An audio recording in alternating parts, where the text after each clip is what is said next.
Village that the snowbirds have a chance to vote on these things, so we try to put it off.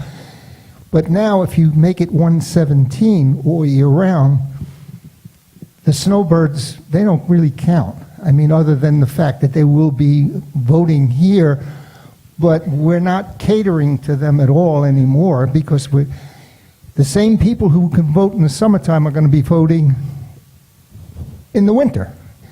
And I just think that, like right now we had 170 people show up in the rain.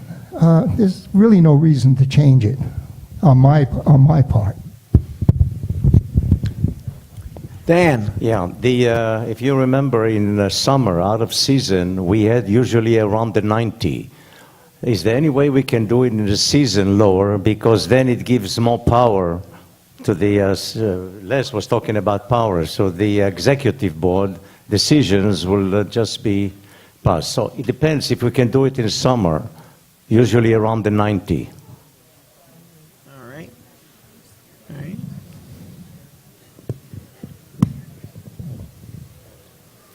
Ed. Good morning, everybody. I'm not taking a position at this point whether it should be 117 or 141 or 210. But I'll say this. The paper was delivered to my association, which left me 3 days to talk to my constituents. Everything we're voting on for the new bylaws is very, very important.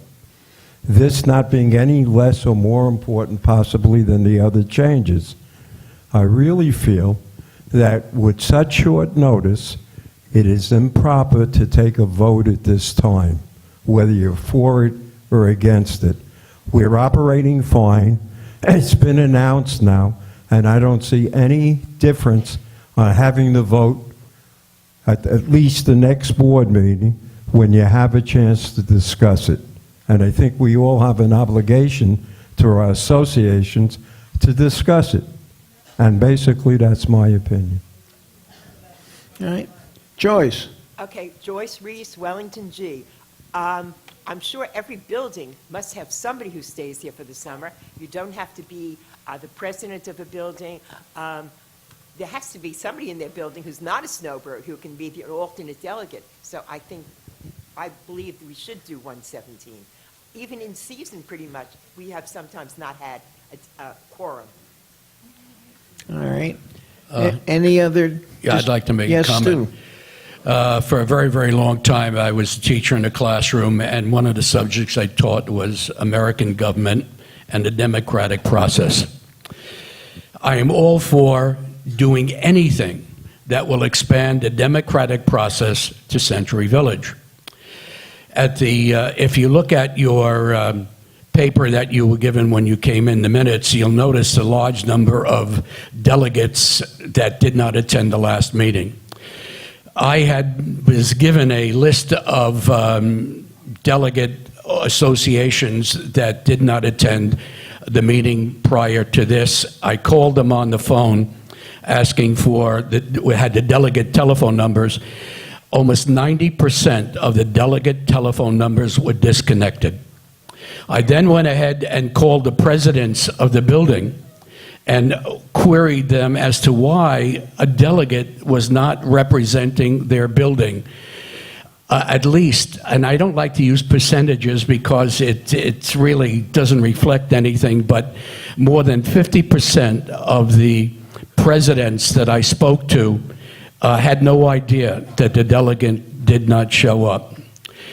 It is very, very important that we proceed with the democratic process. And in the past, we had very important things to have you vote on, and we just did not have enough people here. So the most practical solution is to lower the number of people eligible to have a quorum, and then we could move on with the business. If we can convince those people who are supposed to be delegates and they're not here to come, this issue would never come up. But unfortunately, this is the world in which we live in. This is what's happening here in Century Village. And for us to do what you want us to do, And for you to vote on the issues that we're working on, we have to make adjustments, and this is the best way to go. Thank you. Honey Sager from Somerset F. I'm on the board of directors there. I've been the president there for several years, and now I'm just going to be on the board. I'm looking at the notes that you put here in this handout that we got, and the list of all of the associations that do not attend the prior meeting. I think if you lower the quorum, and they see this, and they see that the quorum has been lowered, I think that will discourage them from being here. They'll feel there's enough people there, I don't have to go. So I am against it for my own personal feeling. I can't speak for all of my residents there, but that's the way I see this, especially if you're going to be putting these out. I don't think it's going to encourage them to be here. I think it's going to discourage them if you lower the amount. Marilyn. I hate to sound like a broken record, but I know I've been saying this for a number of years. I think our biggest problem is that our owners are not educated. When Stuart said he called and some people didn't even know what UCO was, that's a scary thought, people. There are all these people living in the village who have no idea how this organization is run. And we have to educate our members, our owners, the officers, certainly of the buildings, and let's go back to having quadrant meetings where the vice president meets with the officers of her building. They get to know each other and they know what's going on here in the village. Thank you. All right. All right, yes, tell us who you are. My name is Janice Laho. I'm from Berkshire C. And on the delegate page, there's enough to put practically all the members in your association down. When we sign in, and let's say we have 10 of our unit owners as delegates listed, do you have all 10 listed when it comes time to sign in? If we've received it in time, it usually means around Wednesday of delegate assembly week, all of your submissions will be in there. Okay, because I was at one meeting and we missed it. We missed the vote by one because somebody wasn't on the sign-in sheet, but it had been done. But I think that would help get attendance because... What's your association? Berkshire C. Well, it wasn't my unit that happened, but it happened at the meeting where we didn't meet our quorum. I just think that if people listed more people down for a delegate and make sure you have somebody going, then communication within your building. You know, if you have 10 listed and it's summertime and 5 of those people aren't there, you still have 5 people that are year-round to go, and through the season you'd have plenty. Because everybody wants to go places, and sometimes they can't make these meetings, and then at least you have somebody to represent your building. As long as they're listed at check-in, that, you know, that we have 10 people and somebody can sign up. Okay? Thank you. Thank you. Yes. Who are you? My name is Kay, and A little closer to the mic. my name is Kay, and I'm in Sussex. I found out this morning I was a delegate for 2 years, and then all of a sudden I'm not. My president took me off. How can I be put back on? We can't do that in UCO. That's an association affair. So I have to talk to her. Yeah, of course. And then what does she do? When's who do? Your president? I don't know. I mean, you must know who your other board members are. You have to talk to your president. I'm on the board. Or bring it up at a board meeting. Okay, thank you very much. All right. If I were to make changes to that list, you all would tar and feather me, right? That's an association affair. Okay. Yes, Dan? For many years, we had delegates that can present more than one association. And UCO passed, I think, 2 or 3 years ago that only one person, one human being can represent one association. I don't know why we cannot put it back on, because we can have at least 22 more delegates this way by just having, I can see on the list, my other association can never come, really, at least for half a year. The only solution is that that I can represent two associations.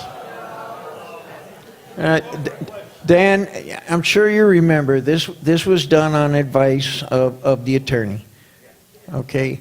Are there any other discussion? Oh, Barbara. Okay, I think it's time to call a vote. I just want to say one thing. This is a business. UCO is a business. We all belong to this corporation. Things come up during the summer.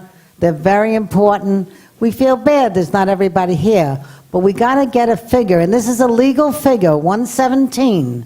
It's legal to do it this way. You want to get things done, you can go on vacation, you can't find someone to fill in. We understand that, or you get sick. But let's reduce it so we can continue business and run our village the right way. Let me say one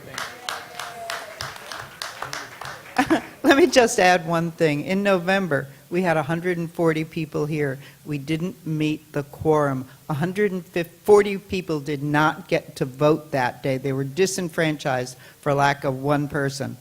Every person's vote counts. Show up and vote. Thank you. All right. This is really a relatively simple motion, and I think we're going to call this now. Okay? All right. Oh, we're voting. Okay. Thank you.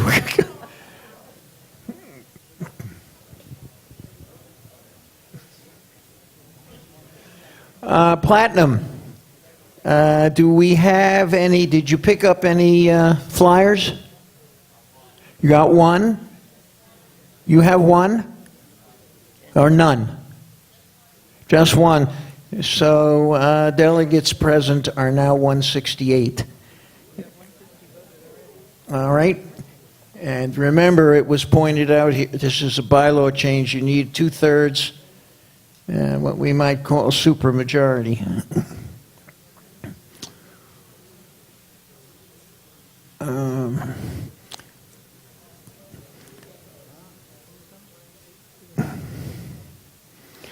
Yeah, I see that. Folks, please consider making your presence known here. Press your button. There's 168 clickers out there. All right.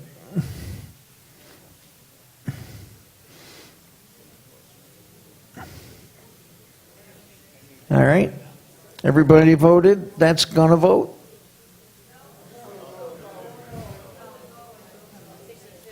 Okay, they're still coming in.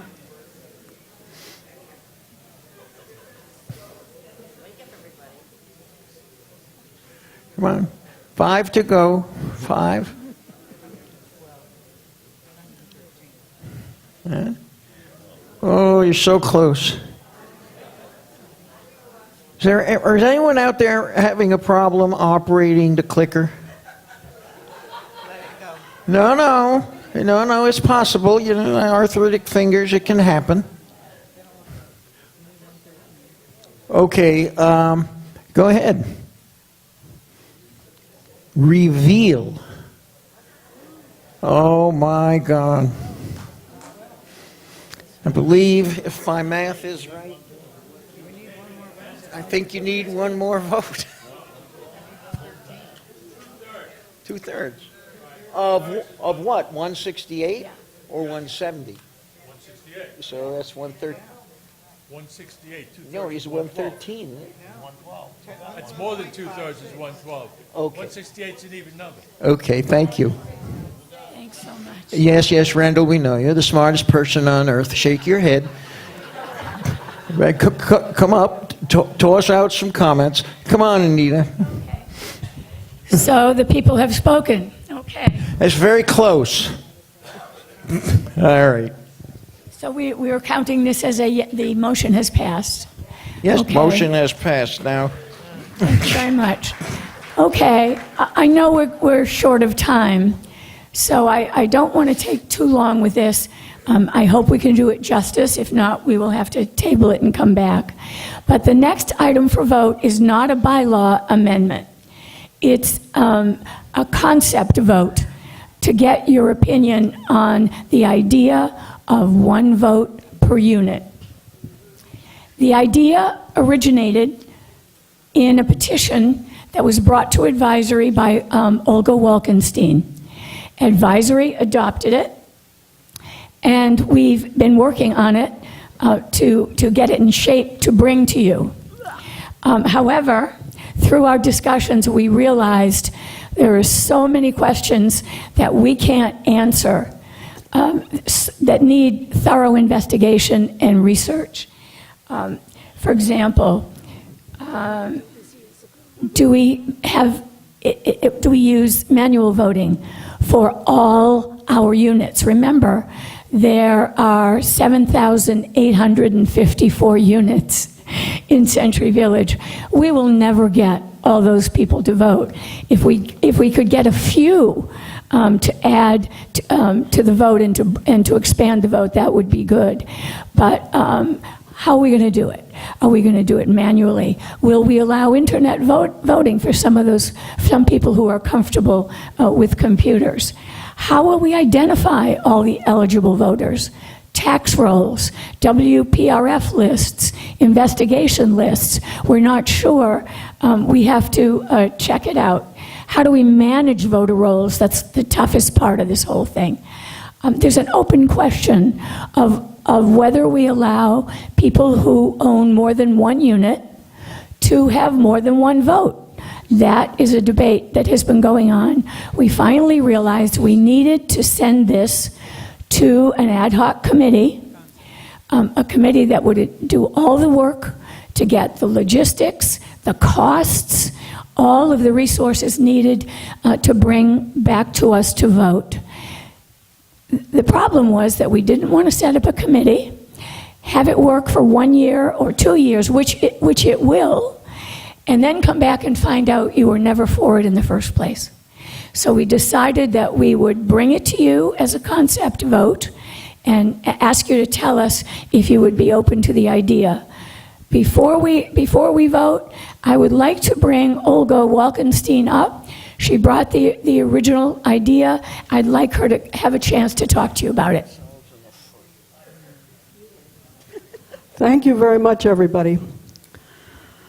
The reason I brought this petition up was mainly to get people interested in voting for UCO offices. I believe that everyone has a right, who is a resident unit owner, has a right to vote in the UCO elections. At one time, this was brought before you, and you didn't accept it. I believe now is the time to accept it. I really want to see this petition go forward. You're not voting on it right now. You're voting on it, as Anita explained, to go forward. It's a concept. I believe we could do it very simply. That's my opinion. I have certain ideas, and I know other people who have ideas to bring it forward. I also want all the delegates to understand that we will not be taking anything away from you. You still have control over your building. You're just giving people, every resident unit owner, the right to vote only in the UCO elections. So I am really advising you wholeheartedly to vote yes and make this go forward. To give you the opportunity at a later date to decide whether you want to pass the petition or not. Thank you very much. Okay, good job. Thank you, Olga. I hope I said this. This is for voting for officers only. Did I say that at the beginning? Yes. Okay. Thank you. I just want to summarize May I? for you. Oh, yeah. Can you let me finish what we wanted to let you know? Go right ahead. Thank you. And, well, go ahead, Phyllis, if you want to. Go ahead. I know that it's hard for you. That's very kind. Thank you. Closer to the mic, Phyllis. I will. I mean, this is a 14-year journey. I'm Phyllis Richland, in case anybody doesn't know. I'm here today as an advocate for the one vote per unit question. Let's approach this with an open mind. We should be eager to learn the facts before we pass judgment. Right now, with your approval, we would begin researching all that is involved to implement this groundbreaking issue. This research could take a year at least, and we would report to you each step of the way so that any of your questions can be answered. None of the elected delegates would lose any of their voting or vetoing rights. This system would be just for electing officers of UCO. The voting for finances, contracts, bylaws, etc., remain in your hands, the delegates, which many of you consider a superpower. Each of you probably knows someone who has lost an election, even though there were enough people that wanted her to win but could not vote because only delegates had that privilege. Everyone has a blind spot. Why should any of you be different? Lord knows I have one or two, but as we learn the facts, maybe the spots will drop from your eyes, or at least not be as blinding. People with open minds have an eagerness and a willingness to learn. Let's try this out regarding one vote and see what happens after research. No committee has been formed, no chair has been selected, and again, none of this can happen without first the approval from you, the delegates. Today we are here only to ask you to give us a green light to begin the process of research and investigating. Thank you. Thank you, Phyllis. You gave a great summary. I don't need to give one now. Thank you. Would you like to entertain a motion? Yes. Yes, Ed. Go ahead, Ed. Come.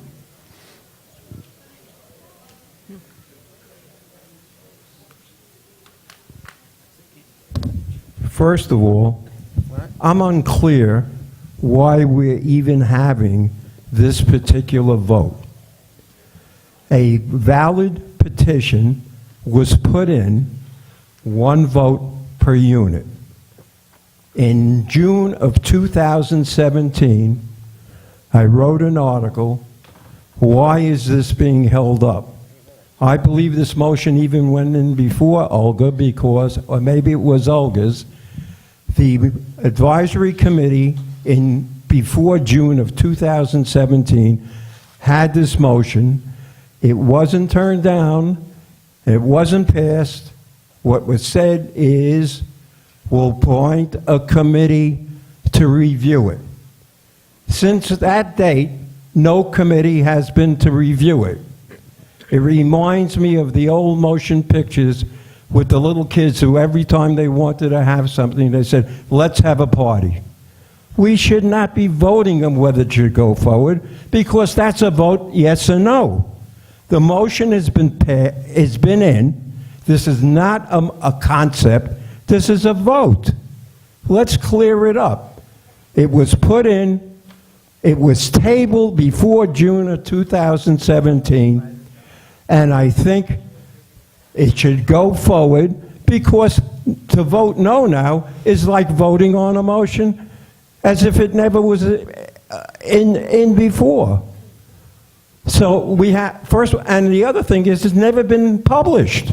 It's not on the agenda.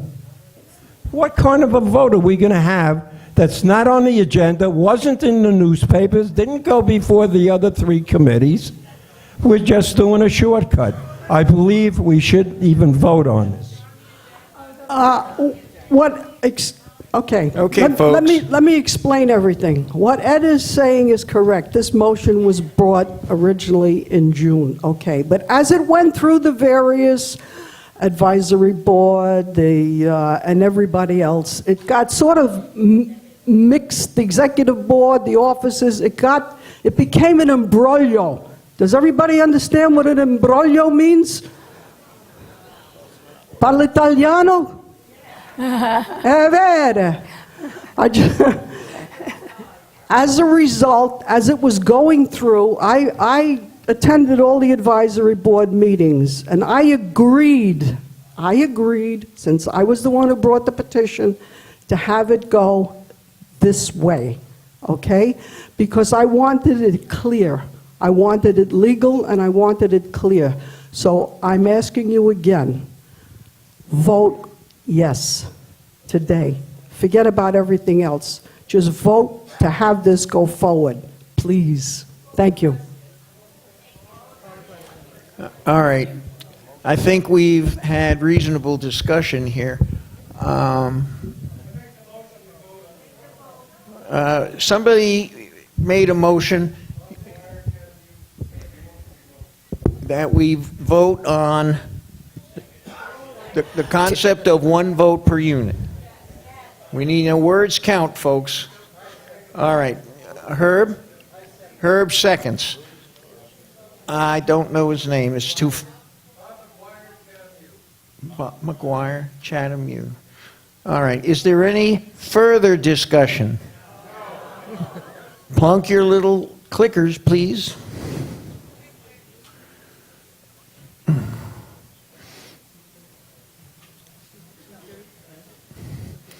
Have you picked up any more? Yeah, it's a simple majority. We don't have to worry. Yeah. How many do you have? 3?